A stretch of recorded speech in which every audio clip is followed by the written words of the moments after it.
spend some time talking about the three types of poor kids. There's one type of poor kid who is basically like parents are workers.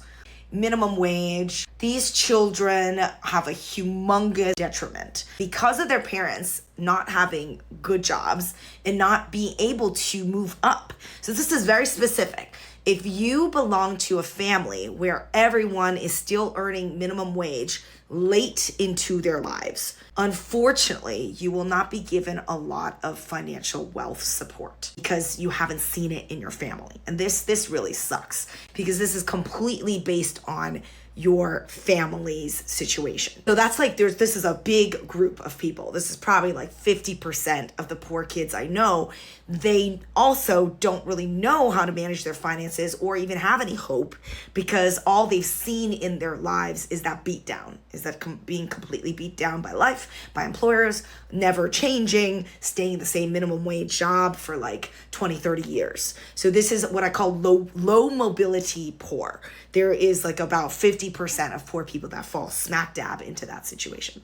Now there's about 30 to 40% of poor that go up into middle class. So there's like poor that go up into middle class, that's like 30%. Like a solid third can actually climb out of poverty. They've taken one thing and parlayed into another. So let's say they started off, doing minimum wage stuff, but then they started like investing in some stocks with their extra money. They were very, very cheap and very, very frugal.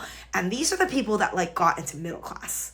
Right? They were able to buy their first house. They were able to go and get slightly better paying job, right? So these are like your medium mobility poor that go up into middle class. And that's a decent chunk of people. And the fewer people, the outlier, is the last 20%, is the people that came from a really poor upbringing, like really poor background, but were able to leapfrog. I mean, like big time leapfrog. So basically they're like type 2 on steroids. So they were able to save crazily. Like they were able to really squeeze the money out of the dollar. They were able to hack the system and side hustle like freaking nuts, right? They were able to jump from dishwasher to restaurant owner, right? These are your type 3s. Your type 3, a lot of them are immigrants. They came to this country with nothing. They learned the investing stuff really quickly. They were like, oh, I heard about stocks. I got to get in on that. Oh, I heard about real estate. I got to get in on that. This is your investment class.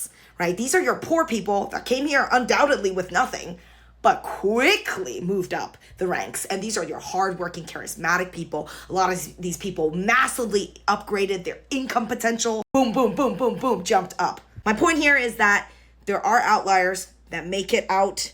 You just have to figure out how to learn and work the systems to do so.